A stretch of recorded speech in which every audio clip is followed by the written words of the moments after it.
Hey, what's happening, folks? Matt and Ryan here, DFS 5-pack, ready to talk over the Week 15 Draftkings main slate. Before we actually get into our DK picks, though, wanted to remind everybody, maybe you're just a DFS football player, maybe you haven't been following along in the basketball videos, but Overlay tossed up a specialized DFS 5-pack contest this week. I encourage everybody to play in it. If you haven't been playing on Overlay yet, it is very, very addicting. I love watching people, switch a lot of their attention over to it. Obviously, DK is always going to be a main source of what we talk about, but a lot of people playing over here now. This is a $5.50 contest. So if it's your first time playing, it's a good way to get your feet wet. And it's only 5 picks as opposed to a lot of these, which are going to be 12. And you get the ability to go through a bunch of different people so you can really hone in on your favorites. We'll do another video kind of breaking down our favorite plays probably tomorrow morning. So get in where you fit in, guys, but let's pivot over to our DraftKings plays of the week. Let's get it, man. I'm loving how we're doing the main video like later in the week now because we've really got a chance to go over the plays and we're really in sync. So I like it. Don't forget, guys, too, Drafters link is below. You've seen us doing a lot of drafts on there. The 5-pack promo code or link that you use gets you a 100% deposit match up to $100. You don't get that just by going to the website. Subscribe to the station if you're new to it. Let's talk quarterbacks, Bellman. I think there's a handful of quarterbacks you can look at this week, but one guy I know you and I both like is Kyler Murray. First things first, huge price drop. If you just look at the other guys priced around Murray's 5,600 price tag, he is the best one down there by a pretty decent margin, the exception to maybe Matt Ryan, who has to take on a San Francisco defense, which no insult to your Cleveland Browns, Matt, but I'll take the Browns defense as my opponent versus the San Fran defense any day of the week. Oh, no question about it. I'm glad that you like Murray too this week because he's a guy I like a lot. I'm using him in a year-long semifinal over Garoppolo in a really good matchup. I just love his upside here. He's not Lamar Jackson because who is, but he's right on that next level of a guy who could really run and get you points that way and a guy who could throw against a defense going east to west that's been in Arizona for a couple extra days. This is a bad spot for the Browns. I think Arizona wins this game, and I don't think it's because the defenses show out here. Two not good teams. I think there's a little bit of offense in this game. I love Kyler Murray here. Bold call. I'm not going to be surprised at all if he's the highest scoring quarterback of anyone this week. Maybe take out Lamar Jackson, I guess. Well, take out Patrick Mahomes maybe too. Like I wouldn't bet Murray over Patrick Mahomes, but I get where you're coming from. Again, he's really inexpensive this week. So with some high-priced guys that you want to roster, it could just make sense to, take – it's almost like punting quarterback with a guy with upside, so it's nice. Exactly. Oh, and it's a home game / dome game. And at this point of the season, I'd much rather play on a fast track. It's no doubt about that, especially in a place with good weather. All right, next up, Chris Carson. This is what can only be aptly described as a crush spot for Chris Carson. I expect him to get some attention this week because it's a very, very logical play. One, no Penny. So this is Carson's spot right here. Penny had really started to eat into his work a little bit, and Penny was looking good. Well, he ain't there anymore, so that's not something you have to worry about. And Carolina is awful against the run. I know it. Bellman knows it. Most of you know it. Most of the DFS public knows it. So we're not sneaking up on anybody here, and that's why you should expect Chris Carson to garner some love this week. I like a quote that we had during the game last week, which was, the Seattle wants to run it, and they will just run the ball up the middle until you stop them. Carolina doesn't really show the ability to stop anybody in this situation. I don't expect them to be a tiger that changes their stripes this week and all of a sudden be good against the run. I don't see how that would even be possible. And again, this is a big game for Seattle because everybody who's in the upper echelon of the NFC, it's all big games, jockeying for playoff position, trying to win the division and all the things that go along with it. Yeah, he's going to be real popular here too. Probably the most popular player on the slate, at least at first glance. So you just lock him into your cash games. And man, we've talked about it all the time. When you get guys in crush spots like this, just plug him in tournaments also. They want to run. We've seen it. He's going to get a ton of touches. He was involved, I feel like, more in the passing game at the beginning of the year. Wouldn't be surprised if he starts to, come alive in that regard as well, especially with no Penny. He's getting all the work. What's not to like? If you're going to pivot off of him, I almost think, because you expect Seattle to score here, right? This isn't a situation where you feel like if Carson's not good, it's because, Seattle only puts up 10 points or something like that. It's probably because Russell Wilson maybe hit some long throws. Like the idea of pivoting to like Wilson and DK Metcalf in tournaments is kind of, sexy in a way, but I struggle to get away from Carson, especially in cash lineups, but pretty much anything. For sure. All right, next up, there are a couple other running backs to like, so that would be the other reason. And Carson's not cheap. A guy that we like a lot is Todd Gurley, and I will go straight to the Sean McVay quote. Why is Gurley getting more touches and why has he been more productive? McVay said, because I stopped being an idiot. That's a pretty simplistic way to put it, but Todd Gurley is still pretty darn good.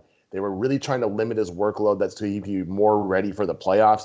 You saw the Rams struggle a little bit down the stretch last year offensively without him, specifically within the Super Bowl. Gurley looks a lot more like himself lately, getting a lot more touches. See Dalvin Cook game and Aaron Jones game in Dallas as well. Dallas in this situation.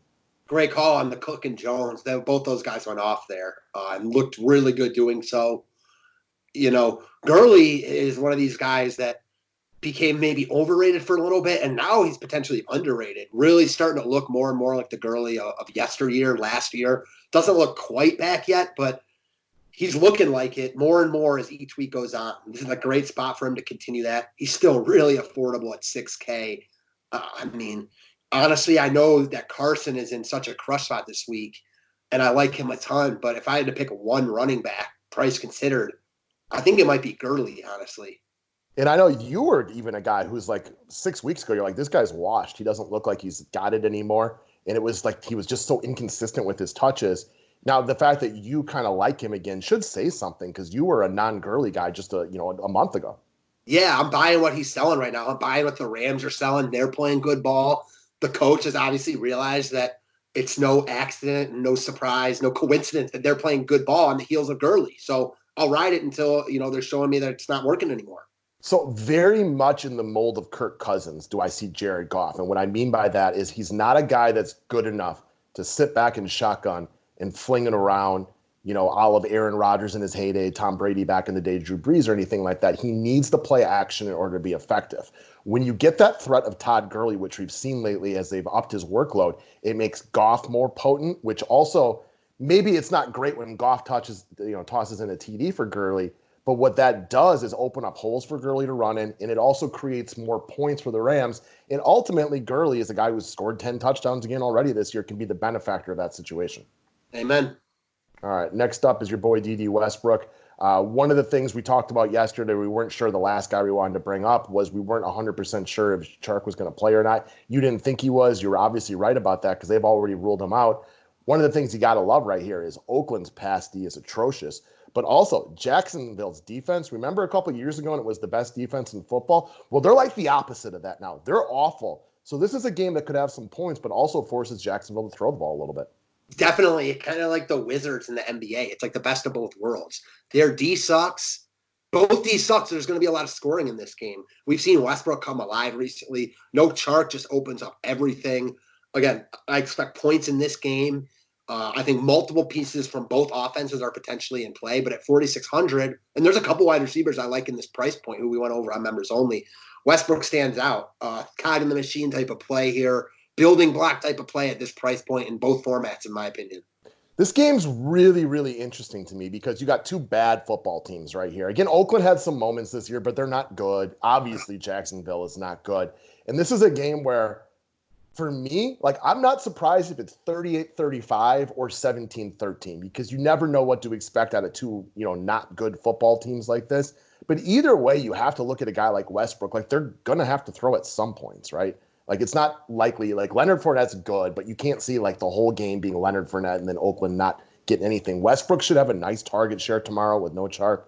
There's a couple guys from this game in play, and he's definitely one of our favorites. You never know what to expect when you get two bad teams like this. Even though the D's are awful, nothing would surprise you because the O's aren't that great either.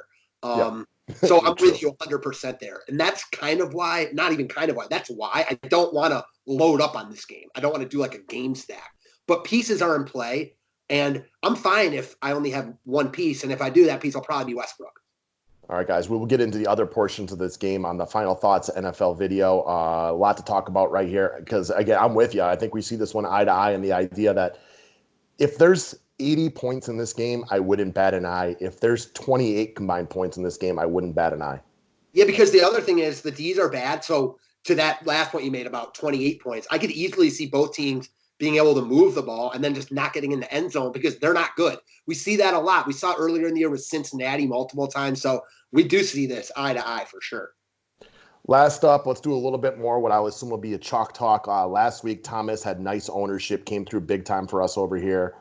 He is back in a very similar spot. Did he get a price raise? Sure, but he went from 2,500 to 3,100. It's not the massive kind of price raise that will talk you out of it. I like Thomas a ton again tomorrow for cap space. One, we've seen this before. He was highly productive last season when Greg Olsen wasn't around. Seattle has been destroyed by tight ends this season. And the fact that Jadeveon Clowney has been downgraded to out only makes the Seattle defense worse, giving Allen a little bit more time to throw the ball and find Thomas a little bit more down the field. Again, Panthers are not a really good football team, but they're not bad offensively. And guys like Thomas are wildly in play. Good matchup for him.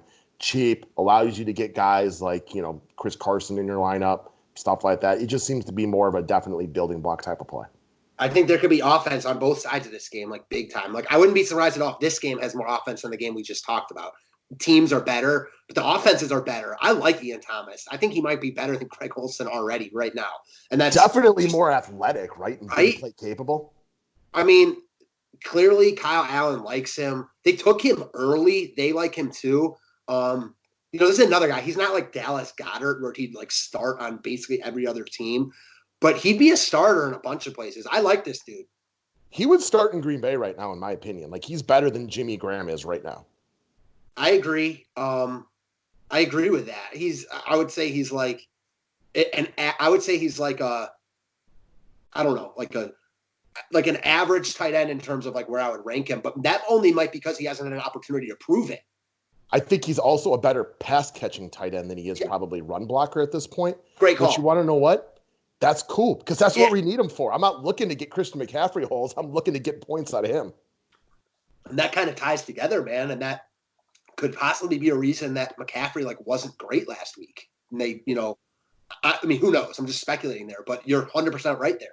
Now, is McCaffrey in play this week? Of course. He's always in play, right? He basically, anytime he touches the field, he's going to be in play. But running back is strong this week, so not paying the $10K for him, I can get why somebody would get there.